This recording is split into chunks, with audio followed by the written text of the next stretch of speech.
The War for Mansoul by John Bunyan, as told by Ethel Barrett. Copyright 1998, Christian Light Publications Incorporated, Harrisonburg, Virginia. Emmanuel enters the fray. An army that couldn't be resisted, marching toward the town of Mansoul. An army headed by none other than King Shaddai's son, Prince Emmanuel. In their quarters, Shaddai's captains heard the tidings from the forerunners sent ahead to bring the good news. They delivered up a shout of joy that rent the earth and made the mountains shake, and they made preparations to send a party out to meet him. In the town of Mansoul, things went on as usual. They felt the trembling of the earth and heard the shouts. They were so completely engrossed in their own pleasures and lusts that they scarcely paid them any heed. In the chamber of state, Diabolus sat hunched over his desk, surrounded by his warlords. "Do they know in the town?" said Beelzebub.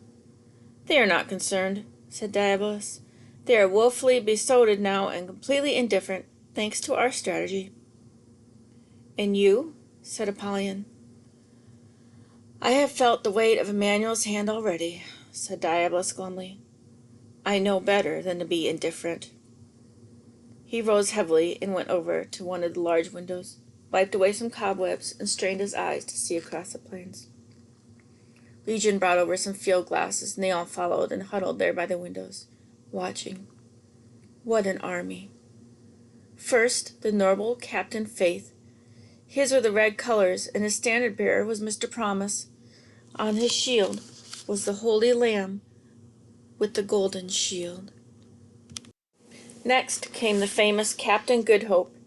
His were the blue colors, and his standard-bearer was Mr. Expectation. On his shield he had the 3 golden anchors. The third was the Captain Valiant, Captain Love. His were the green colors, and his standard-bearer was Mr. Merciful. On his shield he had 3 destitute orphans. The fourth was that gallant commander, Captain Guileless. His standard-bearer was Mr. Harmless, and his were the white colors. On his shield he had 3 golden doves. The fifth and last was Captain Patience. His standard-bearer was Mr. Sufferlong, and his were the black colors. On his shield he had 3 arrows through the golden heart. Each captain had 10,000 men under him, and the prince headed them all, riding in his chariot. Oh, how their trumpets sounded, and how their armor glittered, and how their colors waved in the wind. The prince's armor was all of gold, and it shone like the sun. The captain's armor was of silver, and were like glittering stars. And they came prepared to fight. They had battering rams and slings, all made of pure gold, 66 in all. When they got to the camp, another shout went up, louder than before. "What will you do?" asked Diabolus's warlords. "Watch, and for now, wait," said Diabolus. "I'll think of something when the time comes." But the very castle was trembling under their feet. Emmanuel's army began to beset the town. They surrounded it. They cast up mounts against it, and small banks. Mount Gracious, Mount Justice, Plain Truth Hill, No Sin banks. And the slings and battering rams were placed on these mounts and banks, the biggest on Mount Hurricane, near Eargate. Whichever way Mansoul looked, it saw force and power lying in siege against it. Then the preliminary operations began. Diabolus and his warlords watched from the castle. "There's a flag up on Mount Gracious," said Beelzebub, offering mercy. "So I see," said Diabolus. "What do you think they'll do?" "I don't expect them to do anything. The Mansoulians have the proper attitude, a dumb and prayerless spirit, scorn to cry for mercy." "And there goes a red flag on Mount Justice warning of judgment," said Apollyon. "And a black flag threatening the execution of judgment," said Legion. "They have my helmet, the hope of getting by as you are and doing well at last," said Diabolus. "We're safe, if they've been doing their homework." There's no response. They've been doing their homework. They kept close watch. Mansoul did not respond. Then Emmanuel sent a messenger to explain to the Mansoulians what he meant by those signs, and ceremonies of the flags, and to ask of them which of the things they would choose, grace and mercy, or judgment and the execution of judgment. Some sort of an answer was clearly mandatory. One did not ignore Prince Emmanuel. But they were at their wits' end as to what to answer. In a spurt of bravura, they sent him a message saying that they did not make either peace or war without Diabolus, and that they would petition him to go down to the wall and, quote, there give you such treatment as he shall think fit and profitable for us, end quote.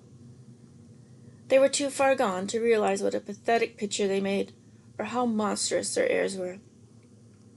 Then they went to Diabolus. He huffed and puffed and tried to put them off by circumlocution. But somebody has to answer him, they wailed, and we don't know how. So in the end, he agreed to go down and answer. But he was afraid.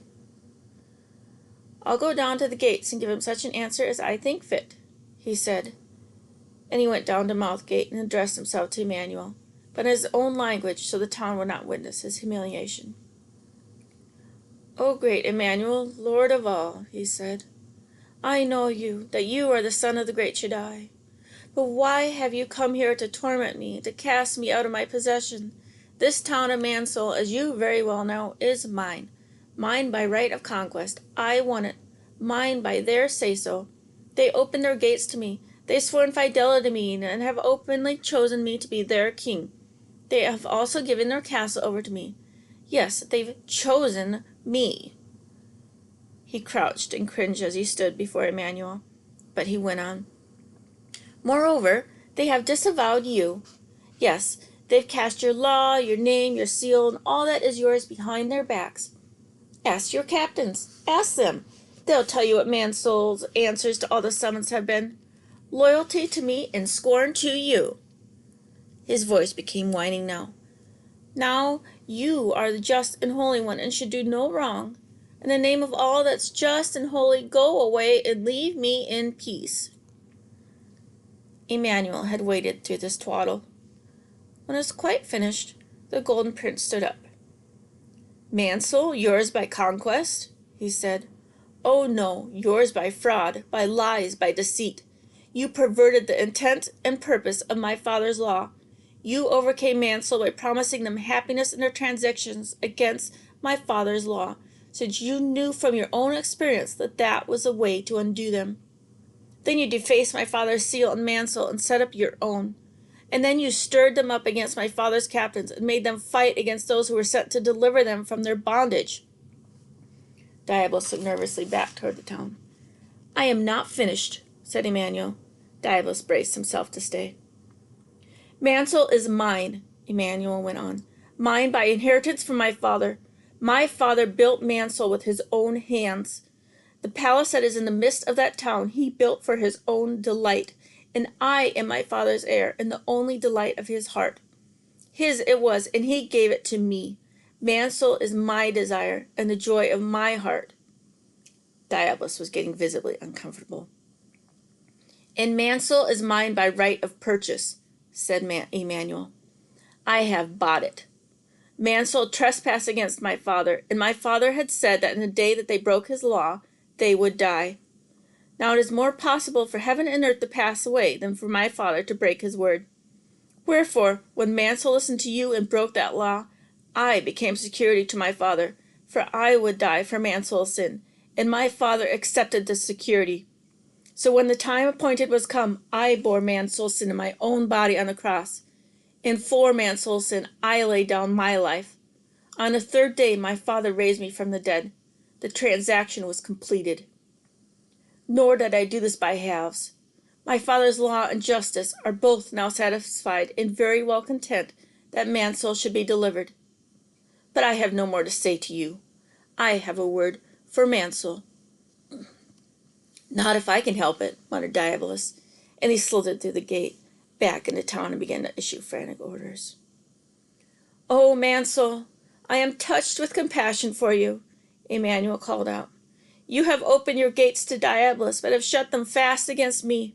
You have listened to him, but have stopped your ears to my cry. He brought you destruction, and you received both him and it. I have come to bring you salvation, but you do not regard me. Listen to me, Mansoul. Listen to my word, and you will live. I am merciful, Mansoul. Do not shut me out of your gates. All my words are true. I am mighty to save.